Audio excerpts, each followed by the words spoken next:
Hello guys, let's begin. So today I will be starting with here essentials of a valid custom. So we did that customs which are in use for a longer period of time continuously without any sort of break can be taken up as a law. All customs cannot be accepted, but some can be.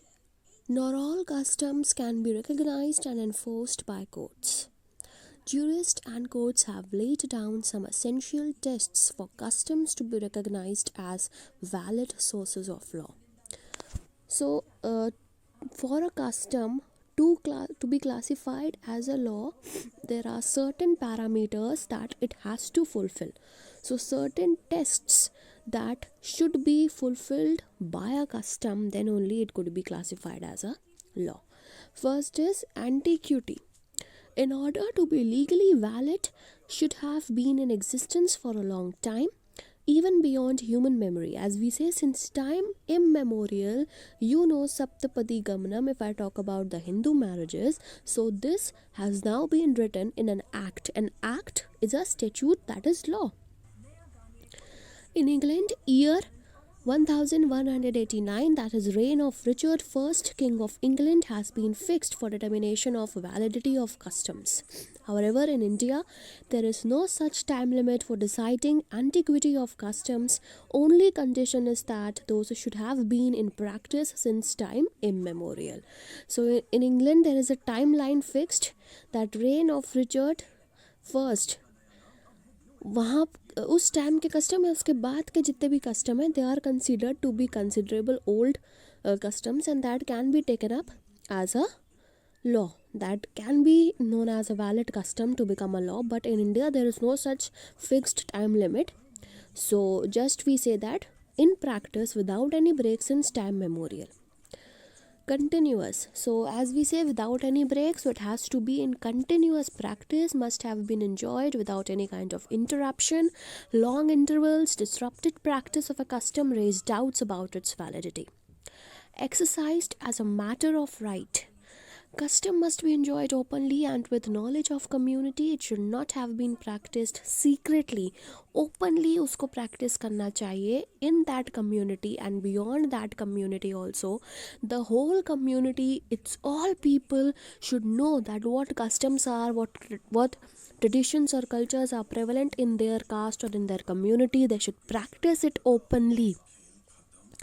Custom must be proved to be a matter of right. ये हमारा pride है, हमारा right है that we are practicing it. Secretly करेंगे तो वो सही चीज़ नहीं है. Reasonableness. Custom must conform to norms of justice and public utility. A custom to be valid should be based on rationality and reason. If a custom is likely to cause more inconvenience and mischief than convenience, such as a custom will not be valid. So it must be on the parameters of morality, public order, justice. It should conform to these parameters also, and it should have some reason that why we are holding that, and it should not cause inconvenience to the general public when we follow it. Morality, as I told you, public order. A custom which is immoral or opposed to public policy cannot be a valid custom. Courts have declared many customs as invalid as they were practiced for immoral purpose or were opposed to public policy. Bombay High Court, in case of Mathura Nakan versus Esu Nakan, held that custom of adopting a girl for immoral purposes is illegal. You are selling that girl after you have adopted it. So that is wrong. Just for the sake of custom was there to adopt a girl, you have adopted it. But then you are selling her, or you are doing some ill things with her, ill actions or wrong actions with her. So that is illegal.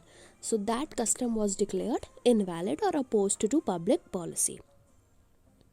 Status with regard to, in any modern state, when a new legislation is enacted, it is generally preferred to the custom. Therefore, it is imperative that a custom must not be opposed or contrary to legislation.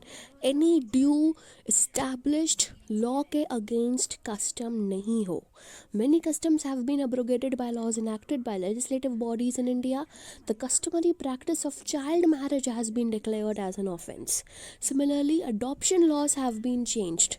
So anything should not be contrary to legislation, and legislations can also bring about some changes in the customs, like child marriage. If it is opposed to public policy, if it is any wrong thing that is happening, or if it is doing any injustice to any of the age group of the society, then the legislative bodies can change it.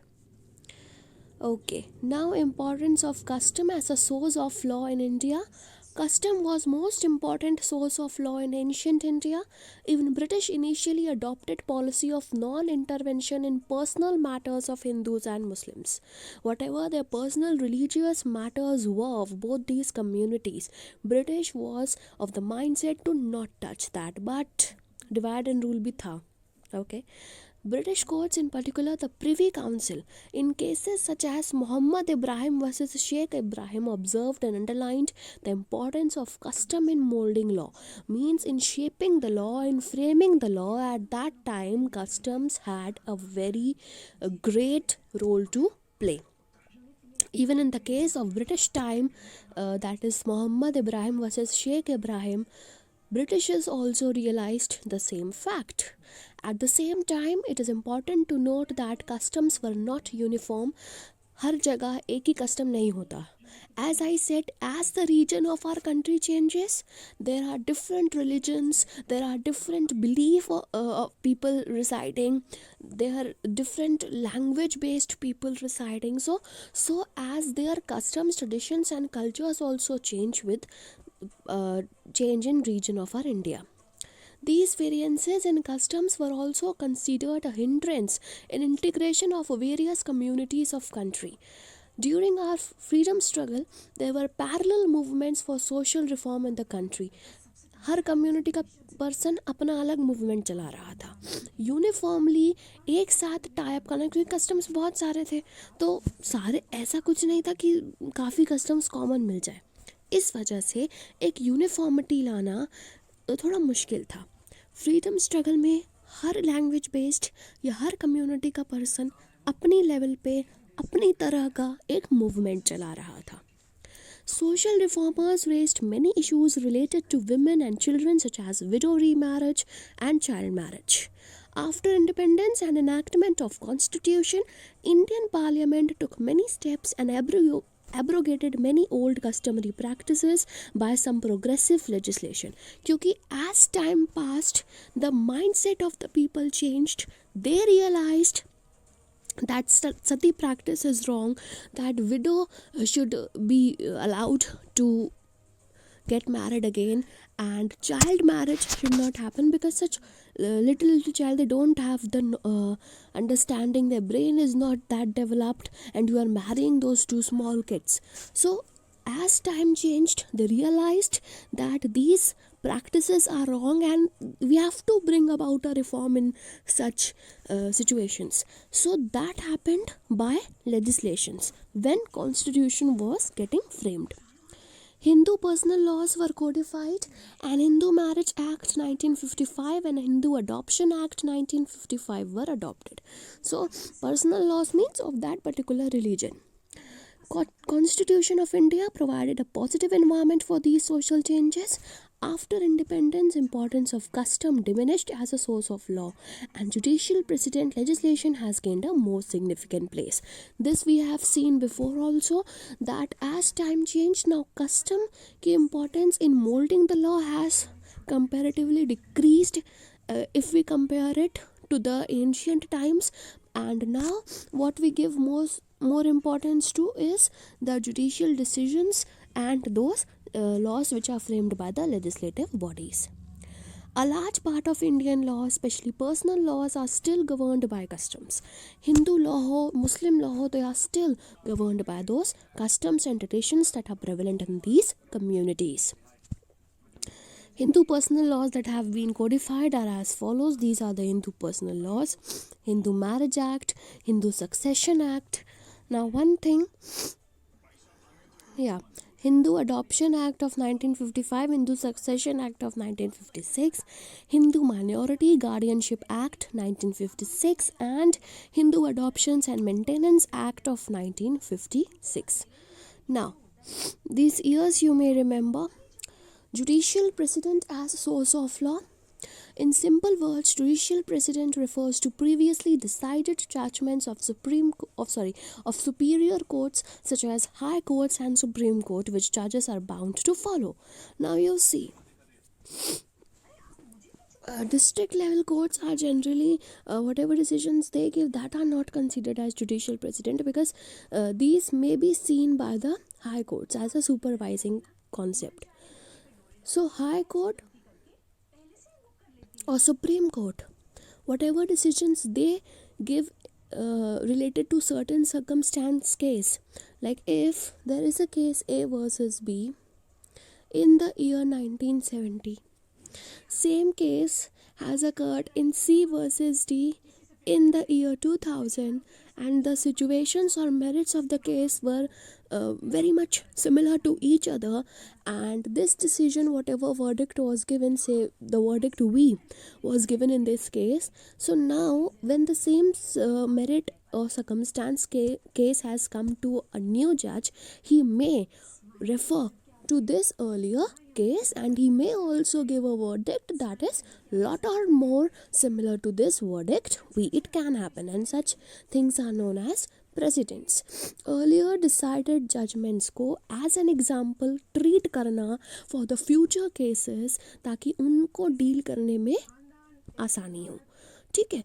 And obviously whatever decisions the Supreme Court take, that can be binding by the Supreme Court judges in the future, and that is binding upon all the high courts of India. Okay, and the decision that high courts take, that can be binding upon the parallel high courts of the country, and it may also be binding on the district level or sub-district level courts of India. Okay, this binding character of previously decided cases is important considering the hierarchy of courts established by legal systems of a particular country. In case of India, hierarchy has been established by constitution as we know it. Judicial precedent is an important source, but it is neither as modern as legislation nor it is as old as custom. इतना पुराना नहीं है जितने customs है, और इतना नया नहीं है जितना कि legislative body का concept है.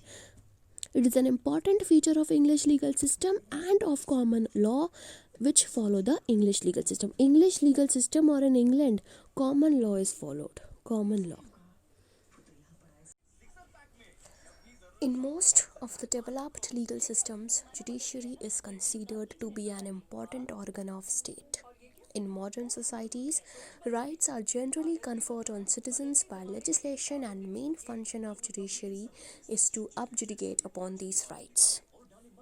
As we know, as it happens in India also, that whatever rights or whatever rules or regulations are to be framed, that is done by the legislation as an organ of government. And if there is a dispute, if there is any violation of those rights, or if there is any dispute between two people or between two parties, then that has to be solved by the judiciary, that is the courts of law. Judges decide those matters on basis of legislations and prevailing customs, but while doing so, they also play a creative role by interpreting the law. As I said, it is the judiciary only that makes use of all the legislations or provisions or the prevailing laws at that time when the verdict is gonna delivered, and all the customs or all the rules that are in practice at that time, the provisions of the constitution of that country. On the basis of all such things, judiciary gives its verdict, and it interprets it on a real basis. It implements the laws that are framed, and it interprets that what all is given in those sections and provisions. By this, they lay down new principles and rules which are generally binding on lower courts. As I told you, the hierarchy also that whatever verdicts they are given, that is binding upon the lower courts, and that also sets up as an example for future verdicts. And also they lay down new principles, as we have read, as you may have seen in your daily lives. I don't know whether you may have or may not, but they indeed, while interpreting and while giving the verdicts, sometimes such new principles are also framed by the judiciary itself, as it happened in that famous case last year of Kerala High Court, wherein they stated that right to internet, because of such due to CAA and NRC, when such section 144 was imposed here and now, and many a times that was imposed in the beginning of last year. So that time they gave the verdict that right to internet has to be a part of fundamental right, because internet shutdown was also much prevalent at that time. So then lay down new principles, new provisions they make while interpreting the old ones in existence. Not only that legislation only makes, but sometimes while interpreting, while adjudicating the disputes, they also come up with new principles. Given this, it is important to understand the extent to which courts are guided by precedents. It is equally important to understand what really constitutes the judicial decision in a case and which part of decision is actually binding on the lower courts. So for that, doctrine of precedent in India, a British legacy. According to Section 212 of Government of India Act of 1919, the law laid down by a federal court and any judgment of Privy Council was binding on all courts of British India. Hence, Privy Council was supreme judicial authority. So, in India today, we have Supreme Court as the supreme judicial authority, but at that time, when India was a colony, Britishers were our masters. So the court of the British that was prevalent at that time, it was supposed to be the supreme judicial authority, and that was the Privy Council. Any judgment which was passed by the judges sitting at the Privy Council, that was binding on all courts of British India, because at that time all the courts of British India were considered at a lower level to that of Privy Council. So it was binding. Post-independence, Supreme Court became supreme judicial authority, as I told you, and a streamlined system of courts was established. Supreme Court verdicts are binding on all courts in India. I explained you this also, hierarchy. Not bound by its own decisions or decisions of PC or federal court. Not bound, but it may refer it, but it is not bound to obey. High courts binding on all courts within its own jurisdiction, that is parallel jurisdiction I told you about. High court of Allahabad अगर कोई verdict देगा तो इस ये follow up हो सकता है Madras high court पे, तो ये पैरेलल जुरिस्डिक्शन है, स्टेट लेवल पे ही है सारे high courts. So that's why it is known as parallel jurisdiction. Only persuasive value of for courts outside its own jurisdiction. It may be a sort of value, but not it would be binding on all courts within its own jurisdiction. Means if it's the High Court of Uttar Pradesh, then it will be binding on all district or sub-district level courts of Uttar Pradesh, and it will have a persuasive value for the high courts at its parallel jurisdiction. Why? Because it's not that Allahabad high court का generally वो follow करेगा ही Madras high court या कोई और high court. It's just that it will have as an example, not binding. In case of conflict with the decision of same court and bench of equal strength, referred to a higher bench. If two judges bench verdict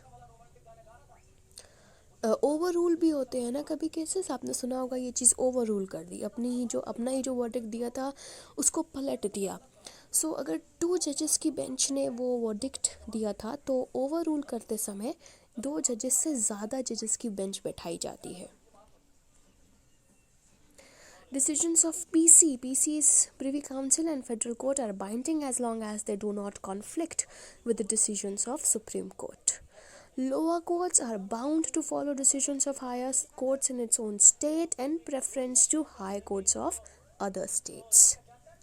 Means Uttar Pradesh, if I talk about, so various district level courts will follow the verdict of Allahabad High Court, because it यही है high court Uttar Pradesh का.